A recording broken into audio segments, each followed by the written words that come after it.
Good morning guys. Guys, ininyayahan ko si si Engineer Favila, no? Para gagawa niya ng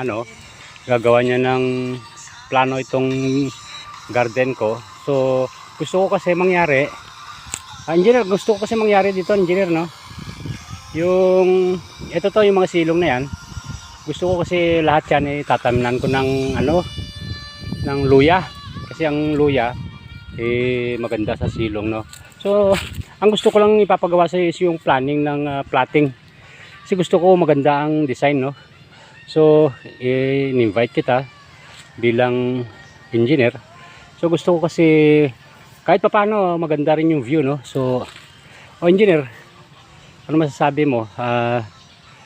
Kasi talagang ilang linggo ako nag-iisip kung kunin kita or hindi. So anong advice mo sa akin? O sige, sir, kasi ganito yan yung gagawan ko ng plano, tapos sa mga 2 weeks or mga 3 weeks yung pagbibigay ko sa ng plano nito. So pinaka mabilis na dyan yung 2 weeks siguro. So pinaka maximum na time na ibibigay ko sa is 3 weeks na, sir. Kasi para maibigay ko sa iyo yung tamang detalye na aking gagawin na plano para sa iyo. So at saka dito, sir, ikuha natin yung lagyan natin ng magandang, kasi itong mga ito, yung mga banda dyan, gawin natin ng magandang plano para sa ganun yung pagpasok ng mga ng tao dito, sir, ay magandang tingnan. At saka dito, sir, gusto ko yung dito sa upuhan ko, ano magandang gagawin natin dito, sir, engineer? Tingnan natin kung ano maganda dyan. Sir, yung gawin mo dito, sir, is kung gawa ka ng trellis para sa upo mo, yung banda doon dapat nasa lower part, no? Tapos nandito sa harap mo, sa harap natin, gawin natin medyo mataas. Kasi pag oras na, sir, pag oras na tumaas yan, no? At pagpasok nila dito sa gate na yan, pagpasok nila, makikita nila yung bunga ng upo. So ang ganda ng view, kasi mataas dito sa part na to, tapos doon sa likod medyo mababa. Ngayon kapag may bunga siya, sir,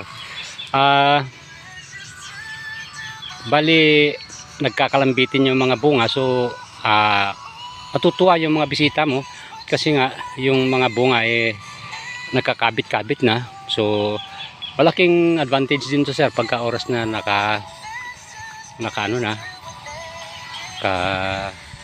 kabitin-bitin sila. So ayan na, sir, igawan din natin ng magandang design to. So abangan mo na lang, sir, kung kailan ko ibibigay sa iyo yung plano para mapaghandaan mo rin. Total, sir, kasi wala naman akong alam sa pagtatanim.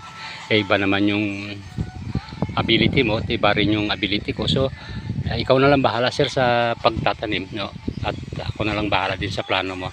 So sir, thank you, sir. O yun, paano? Mag-break time muna tayo, sir. Kain muna tayo. Busog pa ako, sir. Mamaya na lang. Pag uwi ko, siguro tama-tama lunch time, mabubusog na rin. Busog na rin naman ako. So ganito lang gagawin natin. Basta abangan mo na lang, no? Sige, thank you, sir. Thank you. Ay, hindi ka naman mag-break time, hindi ka naman nagme-merienda. So sir, ingat na lang, ha, sir. Thank you very much. Thank you.